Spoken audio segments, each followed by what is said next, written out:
expulsada de mi casa para el baby shower de mi cuñada. Tengo 32 años y llevo casada con Sebastián desde hace 3. En total, hemos estado juntos 5 años. Ahora mismo nuestra relación se sostiene a la distancia, porque su trabajo lo mantiene fuera durante semanas, y solo regresa cada 2 fines de semana. Hace apenas unos meses compramos nuestra propia casa, justo antes de que él se marchara. Es un lugar hermoso, amplio y con una arquitectura que enamora. Queda cerca de la casa de mis padres, lo que lo hace todavía más especial porque puedo visitarlos con frecuencia o recibirlos sin mayor esfuerzo. Aunque la mayor parte del tiempo vivo sola en esta casa, me gusta esa sensación de espacio y tranquilidad. Es un vecindario seguro, bonito, con vecinos discretos. Cuando organicé mi fiesta de inauguración, todos se deshicieron en elogios, y entre ellos hubo una persona que no dejaba de repetir lo perfecta que era, Daniela, mi cuñada. Daniela tiene mi misma edad, 32 años. Nunca fuimos cercanas, pero tampoco teníamos una mala relación. Diría que siempre estuvimos en términos cordiales, sin llegar a la confianza de amigas. Esa noche, ella fue la que más me sorprendió, porque se deshizo en halagos hacia la casa, y lo hizo con tanto entusiasmo que incluso me sonrojaba. Unas semanas después, Daniela me pidió un favor, quería organizar su baby shower en mi casa. Estaba embarazada y, según me explicó, no quería gastar una cantidad exagerada alquilando un salón, teniendo yo un lugar tan bonito y espacioso. Su propia casa, aunque agradable, era más pequeña y no tenía el mismo encanto. Acepté sin pensarlo demasiado. Tal vez porque me conmovió el hecho de que estuviera embarazada, o porque pensé que sería una buena oportunidad para compartir tiempo con ella y, de paso, no sentirme tan sola. Incluso pedí un día libre en el trabajo para poder ayudar con la organización. La verdad es que la forma en que insistía me halagaba. Decía que mi casa era ideal, que sería el lugar perfecto para un evento íntimo y elegante. Supongo que esa adulación me convenció más de la cuenta. Y, siendo honesta, no encontraba ninguna razón de peso para negarme. Durante las 2 semanas siguientes, Daniela estuvo viniendo casi a diario para planificar cada detalle conmigo. Revisamos juntas el menú, las decoraciones, la música. Me sentí parte del proceso de principio a fin. Incluso llegué a ilusionarme pensando que esa experiencia nos acercaría como familia. El día del evento, me desperté temprano para ayudar a los decoradores a preparar todo. Estaba emocionada, con la expectativa de que sería una tarde bonita, con risas, familia y quizá la oportunidad de conocer mejor a algunas de sus amistades. Una hora antes de la llegada de los invitados, ya estaba todo listo, las mesas decoradas, los globos, las flores, los platos perfectamente alineados. Daniela llegó unos 45 minutos antes de la hora señalada y se mostró encantadora. Me agradeció por todo, me habló como si fuéramos amigas de toda la vida, con una naturalidad que me tranquilizó. Pensé que había valido la pena el esfuerzo. Pero apenas 15 minutos antes de que llegaran los primeros invitados, me soltó una frase que me dejó helada, me preguntó dónde pensaba pasar las próximas horas. Al principio creí que estaba bromeando. Me reí nerviosa y le dije que obviamente estaría allí, que incluso me había arreglado y comprado un regalo para la ocasión. Sin embargo, la seriedad de su rostro me borró la sonrisa. Con toda calma, me explicó que yo no estaba invitada. Me quedé en shock, sin saber qué responder. Me quedé mirándola, incapaz de procesar lo que acababa de escuchar. ¿Perdón? Me alcancé a decirle, esperando que, en cualquier momento, soltara una carcajada y dijera que era una broma pesada. Pero no, Daniela me sostuvo la mirada con absoluta seriedad.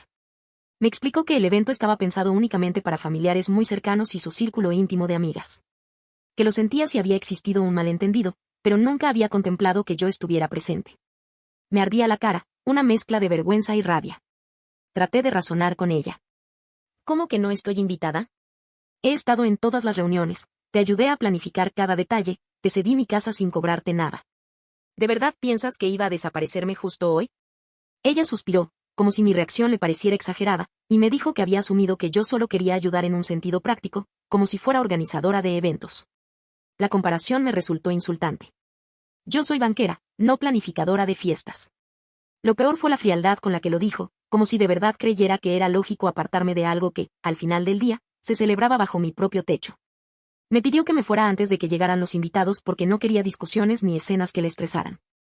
Estoy embarazada, necesito tranquilidad, agregó, como si esa frase bastara para invalidar todo lo que yo sentía. La furia me subió de golpe.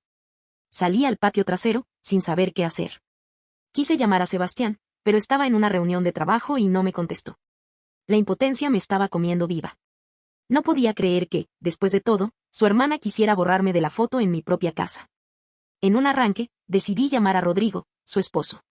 Apenas nos conocíamos, pero me pareció la única persona sensata que podía entender la ridiculez de la situación. Le conté, casi sin respirar, lo que Daniela me había dicho. Él escuchó en silencio. Cuando terminé, hubo un largo silencio incómodo. Luego, con un tono calmo, me pidió disculpas en nombre de su esposa y me aseguró que lo que estaba pasando era absurdo. Me dijo que no me moviera de mi casa, que en unos minutos vendría él mismo para aclarar las cosas. Ese gesto me tranquilizó un poco. Esperé, con el corazón acelerado, mientras veía el reloj. 15 minutos después, el timbre sonó. Rodrigo entró a la sala, y el desconcierto en la cara de Daniela fue evidente. Ella intentó justificar su decisión, pero él la calló con una mirada dura. Con voz firme, dijo: Mariana no tiene por qué irse. Esta es su casa, y ella es parte de la familia. El silencio que siguió fue pesado.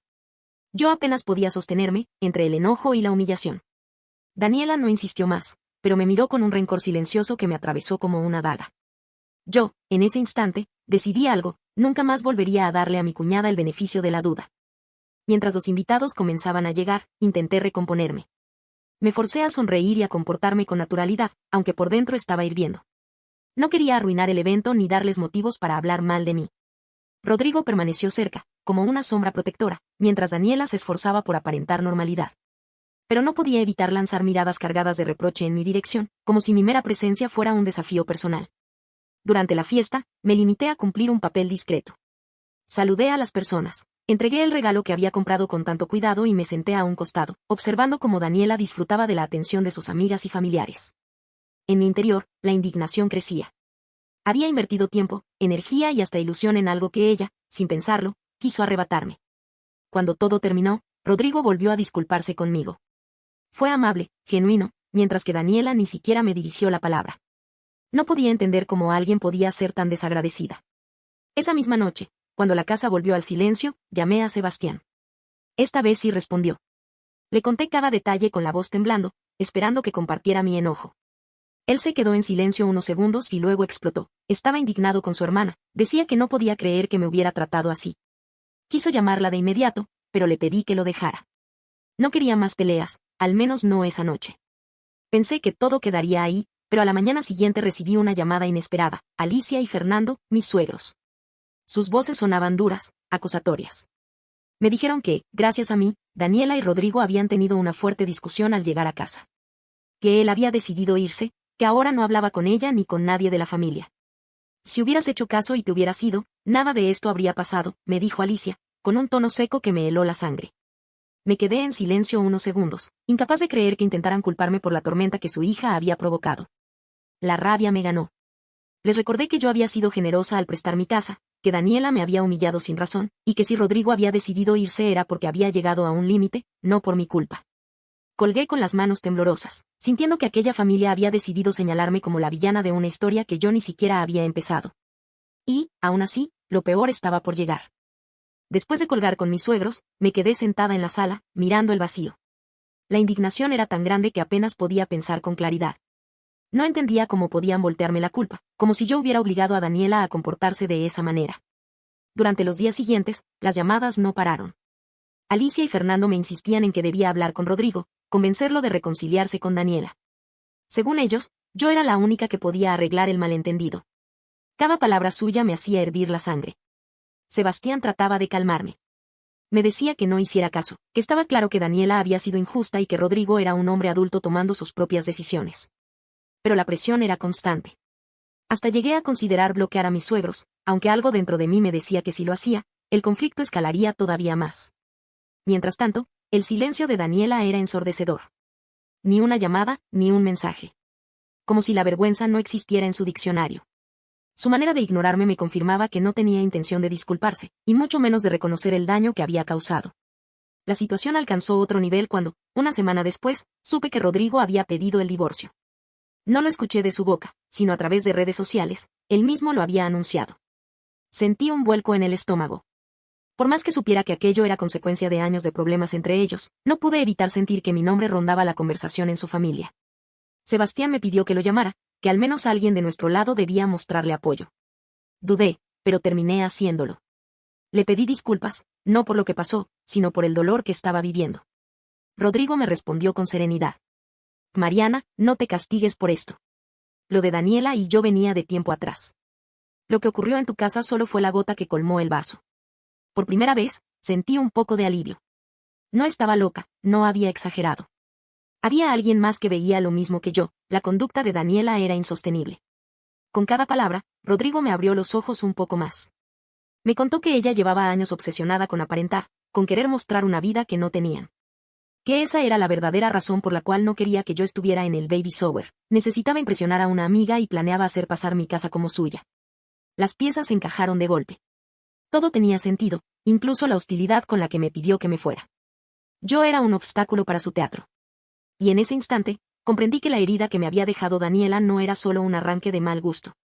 Era parte de algo mucho más profundo y peligroso. Rodrigo me habló con una calma que contrastaba con la tormenta que había causado Daniela. Me explicó que su obsesión por aparentar venía desde hacía tiempo. Que después de su boda, algunos comentarios maliciosos de amigas sobre los arreglos y la sencillez de la celebración la habían marcado. Desde entonces, se empeñaba en mostrarse como alguien que vivía más allá de sus posibilidades. Y no es la primera vez que lo hace, me confesó. Ha gastado dinero que no teníamos, ha inventado historias frente a conocidos, todo para que crean que llevamos una vida lujosa. Yo traté de soportarlo, pero esto, lo del baby shower, fue demasiado. Lo escuchaba y sentía una mezcla de rabia y tristeza. Rabia por haber sido usada, por prestarle mi casa solo para que intentara presumirla como propia. Y tristeza porque, al final, se trataba de alguien de la familia, alguien que estaba a punto de traer un hijo al mundo. Comprendí entonces que su silencio conmigo no era culpa ni vergüenza, sino terquedad. Daniela no iba a reconocer que había hecho algo mal, mucho menos disculparse. Cuando terminé la llamada, le conté todo a Sebastián. Mi esposo se quedó callado unos segundos y luego negó con la cabeza. Es increíble, dijo. Y pensar que mis padres creen que tú eres la culpable. La presión de Alicia y Fernando se intensificó en los días siguientes. Me acusaban de haber destruido un matrimonio, de dejar a un niño por nacer sin padre. Cada llamada era más hiriente que la anterior. Yo intentaba mantenerme firme, repitiéndome que no era responsable de las decisiones de Rodrigo. Pero las palabras calaban hondo. Finalmente, decidí poner un límite, bloqueé a Daniela y a mis suegros. No tenía nada más que decirles. Si Sebastián quería hablar con ellos, lo haría bajo sus propios términos. Yo necesitaba paz, necesitaba recuperar mi vida sin sentirme en un constante juicio familiar. Con el tiempo, la noticia del divorcio se confirmó. Rodrigo se mudó con sus padres, y Daniela quedó aislada, rodeada solo por el silencio que ella misma había provocado. Por mi parte, intenté alejarme de la situación, aunque era imposible no pensar en ello. En especial porque, aunque no quisiera admitirlo, una parte de mí sentía lástima por ella. Era ridículo, Daniela me había humillado en mi propia casa, pero aún así me costaba verla derrumbarse. Quizás porque, en el fondo, intuía que esa máscara que ella insistía en sostener se había convertido en una cárcel de la que ya no podía salir. El tiempo siguió avanzando, y aunque traté de mantenerme al margen, las noticias sobre Daniela y Rodrigo me llegaban de una forma u otra. Sebastián se encargaba de contarme lo esencial, intentando protegerme de los comentarios venenosos de sus padres, que aún buscaban un culpable en todo menos en su propia hija. Rodrigo, por su parte, fue claro, no pensaba dar marcha atrás. La situación había llegado demasiado lejos, y la confianza estaba rota. Aunque lo intentaron con terapia de pareja, la fachada de Daniela se derrumbó rápido. Su terquedad y la negativa a reconocer errores hicieron imposible cualquier reconciliación. Cuando finalmente se firmó el divorcio, sentí una extraña mezcla de alivio y tristeza. Alivio, porque al menos ya no tenía que cargar con la absurda culpa que querían imponerme. Tristeza, porque ese bebé iba a crecer con padres separados, y eso nunca es fácil, por más que la decisión hubiera sido la correcta. A pesar de todo, Rodrigo demostró ser un hombre íntegro. Quería estar presente para su hijo y lo dejó claro desde el inicio. No iba a abandonar sus responsabilidades, aunque ya no tuviera un vínculo con Daniela. Por mi parte, opté por el silencio. Bloqueé a Daniela y a mis suegros en todos los frentes. No necesitaba más veneno en mi vida. Sebastián estuvo de acuerdo, no tenía sentido seguir exponiéndome a una relación que solo me traía desgaste. Él mismo se distanció de sus padres, al menos por un tiempo, para dejar claro de qué lado estaba. Con los días, la calma regresó a mi casa. Esa casa que había sido escenario de humillaciones, pero también de revelaciones. Un lugar que Daniela había intentado usar para sostener su mentira y que, al final, se convirtió en el reflejo de su caída. Hoy miro hacia atrás y entiendo que lo que viví fue un recordatorio brutal de algo que a veces olvidamos. La familia no siempre es sinónimo de lealtad o respeto. Y aunque me costó, aprendí a no cargar culpas que no me pertenecen. Daniela eligió sus máscaras, Rodrigo eligió su paz, y yo elegí la dignidad de quedarme en mi sitio, sin dejar que me borraran de mi propia vida. No olvides dejar tu opinión en los comentarios, dejar tu like y compartir este video.